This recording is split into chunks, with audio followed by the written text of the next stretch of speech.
ابو سعید خدری رضی اللہ عنہ کہتے ہیں ان رسول اللہ صلی اللہ علیہ وسلم قال یا ابا سعید من رضی باللہ ربا وبالاسلام دینا وبمحمد نبیا وجبت لہ الجنہ۔ اللہ کے رسول صلی اللہ علیہ وسلم فرماتے ہیں، آپ نے کہا اے ابو سعید، صحابی ہے، کہا اے ابو سعید، جو بھی انسان اس بات پر راضی ہو گیا کہ اللہ اس کا رب ہے، اسلام اس کا دین ہے، اور محمد صلی اللہ علیہ وسلم اس کے نبی ہیں، ان تین باتوں پر وہ دل سے راضی ہو گیا، اس کے لیے جنت لازم ہو گئی، وہ جائے گا ہی جنت میں۔ شرط کیا ہے؟ راضی ہونا کہ میرا رب اللہ ہے۔ میرا رب کون ہے؟ بابا نہیں، بابا نہیں کہ درگاہ پہ جا کے وہاں سے مجھ کو رزق ملتا ہے، وہاں سے مجھ کو شفا ملتی ہے، وہاں سے میرے کورٹ کے کیس حل ہوتے، وہاں سے میری بیٹی کو رشتہ ملتا، وہاں سے میری بیماری کی شفا ملتی۔ نہیں، میرا رب کون ہے؟ اللہ ہے، میرے مسائل کا حل کرنے والا، میرے رزق کا مالک، میرے بیماری کی شفا کا دینے والا وہ ہے۔ جو اس بات پر راضی ہو، دل میں کوئی کھٹک نہ ہو، کبھی ادھر کبھی ادھر، نہیں، ایک دم سٹیبل ہو، دل مطمئن ہو، راضی رہے، میرا رب اللہ ہے، اللہ کے سوا کوئی نہیں، میرا رب صرف اور صرف اللہ ہے، میں نے اس کو اپنا رب بنایا، میں اسی سے دعا کرتا ہوں، کیونکہ وہی دینے والا ہے، وہی خالق ہے، وہی مالک ہے، وہی رازق ہے۔ وہ اپنا مالک رب اللہ کو مانتا ہے، راضی ہے اس سے، ناراض نہیں ہے، اسلام کے دین ہونے پر راضی ہو جائے، یہ احکام، 5 وقت کی نمازیں، یہ فلاں چیز، یہ فلاں چیز، یہ حرام، یہ حلال، اسلام کی جتنی بھی حدیں ہیں، تعلیمات ہیں، شریعت کے احکام ہیں، راضی رہے، راضی رہے اس سے کہ ہاں ہمارا دین اسلام ہے بھائی، یہاں وہاں تانک جھانک نہ کرے۔ کرسچن لوگوں میں بہت بھاری ہے نا، بہت سارے لوگ بولتے ہیں ایسا، ان کے کتنا اچھا ہے، کیا اچھا ہے ان کے، تو اسلام پہ راضی نہیں ہے، فلاں کیا کتنا اچھا ہے، کچھ بھی نہیں ہے، جو بھی چاہو کر سکتے۔ ہاں بعض لوگ بولتے ہیں نا، ان کے لوگ کیسا ہے، شادی کے پہلے گھومتے ایک دوسرے کے ساتھ میں، فلاں ایسا کر سکتے، یہ بھی کھا سکتے، شراب بھی پی سکتے، میوزک بھی چلتی ان کے یہاں پہ، اپنے میوزک ہی نہیں ہے۔ ایک قوالی تھی، اس کو بھی بند کر دے مول صاحب کا، قوالی بھی بند، کیا کرنا ابھی؟ تو بعض اوقات آدمی باہر دیکھتا ہے، ان کے یہاں کتنا اچھا ہے نا، مومن ایسا نہیں ہوتا ہے، مومن اسلام پر راضی رہتا ہے، اللہ نے جو حکم دیا، اللہ نے جو شریعت دی، بہت اچھا۔ یہ نہیں بولتا ان کے خالی سنڈے کو جانا پڑتا، آپ نے کو دیکھو 5 ٹائم دن میں حاضر ہو، حاضر ہو، حاضر ہو مسجد کے اندر، 5 ٹائم ہفتے میں ایک بار، کتنا اچھا، صبح سے لے کے شام تک جو کرنا ہے کرو، کچھ رکاوٹ نہیں، ان کے یہاں کتنا اچھا ہے، نہیں، مومن ایسا نہیں بولتا ہے، اللہ کا احسان ہے کہ اللہ نے ہم کو اس بات کی اجازت دی، اگر اللہ منع کر دیتا تم اس لائق نہیں میری عبادت کرنے کے، تو ہم لوگوں کے لیے اس سے زیادہ تکلیف کی چیز نہیں ہوتی کوئی۔ الا بذکر اللہ تطمئن القلوب، اللہ کی یاد سے دلوں کو سکون، اطمینان نصیب ہوتا ہے۔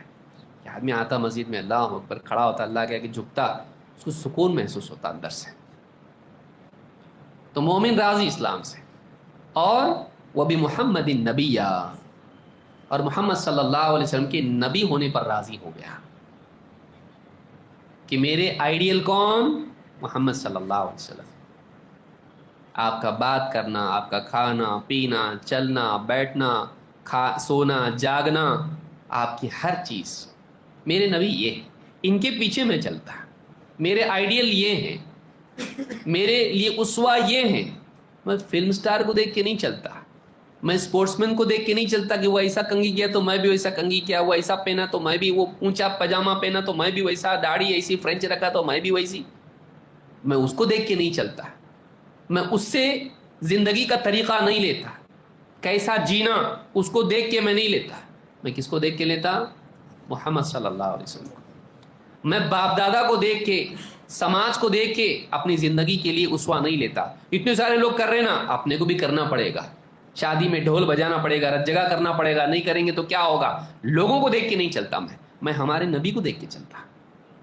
میرے لیے آئیڈیل اور دلیل کون ہے؟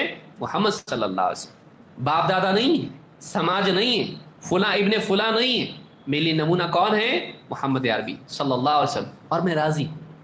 مومن ایسا رہتا ہے، میں راضی، پھر شک نہیں کرتا ایسا کہیں کو کرے اللہ کے رسول صلی اللہ علیہ وسلم، ہاں ایسا اتنے نکاح کیوں کیے؟ ہاں کہیں نہ کہیں پھر سوراخ دل میں ہے. علم کی کمی ایمان کی خرابی پیدا کرتی ہے. علم کی کمی علم کا بگاڑ ایمان کا بگاڑ پیدا کرتا ہے. ایک تو کبھی دیکھتا نہیں، پڑھتا نہیں، سیکھتا نہیں، سوچتا نہیں، اور پھر اس کو دوسرے راستے سے چیزیں ملتی، میڈیا کے راستے سے کنفیوز ہو جاتا کیونکہ دنیا کا پڑھا ہے، میتھس پڑھا، فزکس پڑھا، کیمسٹری پڑھا، سائنس پڑھا، یہ پڑھا، وہ ہسٹری پڑھا، دین نہیں پڑھا. تو ایسا پڑھا پڑھا پڑھا، ہاں ایسا آدمی پاؤں پھسل کے گر پڑا. دین کا علم ضروری ہے. نبی صلی اللہ علیہ وسلم کی زندگی کو پڑھنا ضروری ہے، سیکھنا ضروری ہے کہ آپ صلی اللہ علیہ وسلم کیسے انسان تھے. تو اللہ کے نبی صلی اللہ علیہ وسلم کے بارے میں دل میں کھٹک نہیں ہو، صحیح تھے کہ غلط تھے، نعوذ باللہ. بعض اوقات بہت زیادہ پڑھ لکھ کے دماغ ایسا چلنے لگتا، وہ عام انسانوں کی طرح رسول کو بھی ٹریٹ کرنے لگتا. نہیں پر یہ ٹھیک نہیں کیے. اچھا اللہ کے نبی صلی اللہ علیہ وسلم کے بارے میں یہ نہیں چلتا. جس کو اللہ کی طرف سے اسوہ اور نمونہ بنایا گیا اور ساری انسانیت کے لیے، تو اس کے بارے میں سوچے گا، فیصلہ کرے گا کہ صحیح کہ غلط ہے. نہیں، تیرا ایمانی سلامت نہیں رہا تو وہ راضی رہتا ہے. ہمارے نبی نے کیے نا، خلاص. ابوبکر صدیق رضی اللہ عنہ کو دیکھیے، مشرکین نے آگے کہا ایک آدمی ایک رات میں جا سکتا کیا مسجد حرام سے مسجد اقصی تک؟ جا سکتا نہیں. ایک آدمی ایسا بولتا ہو تو نہیں ہو سکتا ایسا.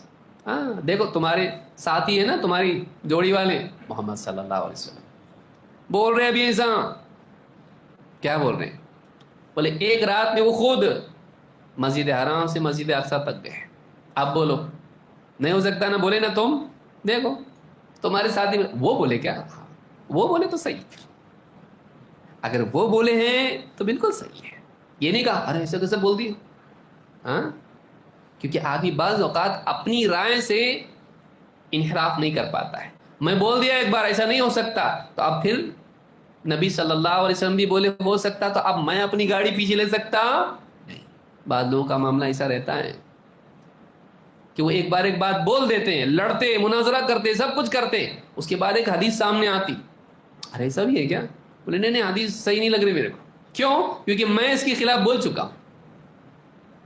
یہ بیمار ہے. اس کو حدیث صحیح کے غلط دیکھنا نہیں ہے، اس کو اس کا ایمان صحیح کے نہیں دیکھنا ہے. وہ حدیث کو ضعیف کرنے کے لیے کیا کرتا ہے؟ کوشش کرتا ہے. کیوں؟ تاکہ اس کی بات نہ گرے، وہ راضی رہے نبی صلی اللہ علیہ وسلم کی ذات پر اور نبی صلی اللہ علیہ وسلم کی بات پر. ہمارے نبی نے بولے تو صحیح ہے، ہمارے نبی نے کیے تو صحیح ہے، چاہے ہماری سمجھ میں آئے یا نہیں آئے. ایک بار نبی مان لیا اس کے بعد صحیح ہے. ہاں پہلے اگر کوئی تحقیق کر رہا تو ہم اس کو منع بھی نہیں کرتے، بھائی نہیں تمہارے نبی نے ایسا کیسا کرے، آؤ بیٹھو بات کرو، ڈسکس کرتے ہیں، صحیح ہے کہ غلط ہے ہم بتا دیں تم کو. لیکن جو آدمی ایمان قبول کر لیا اس کے بعد شک کرے، یہ صحیح نہیں ہے. جو باہر والا ہے اس کو حق ہے پوچھنے کا، لیکن جو ایمان والا ہے اس نے تو مان لیا نا کہ اللہ رب العالمین کی طرف سے اسوہ بنائے گئے اور اللہ رب العالمین کی رہنمائی میں چلتے تھے، اور کوئی نبی انحراف نہیں کر سکتا ہے کبھی اللہ کی شریعت سے. جب وہ یہ مان چکا ہے تو اس کے بعد اس کو حق نہیں پہنچتا ہے کہ نبی صلی اللہ علیہ وسلم کی شان میں کوئی بات کہے، آپ کے بارے میں شک کرے. مومن ایسا ہوتا ہے، شک نہیں کرتا، وہ راضی رہتا ہے. اللہ رب ہے، راضی. اسلام دین ہے، راضی. محمد صلی اللہ علیہ وسلم نبی اور اسوہ ہیں، راضی. اللہ کے نبی صلی اللہ علیہ وسلم فرماتے ہیں جو آدمی ایسا ہو جس کا دل راضی ہو ان تین باتوں پر، وجبت لہ الجنہ، جنت اس کے لیے واجب ہو گئی، یعنی ڈیفینیٹلی وہ جنت میں جائے گا.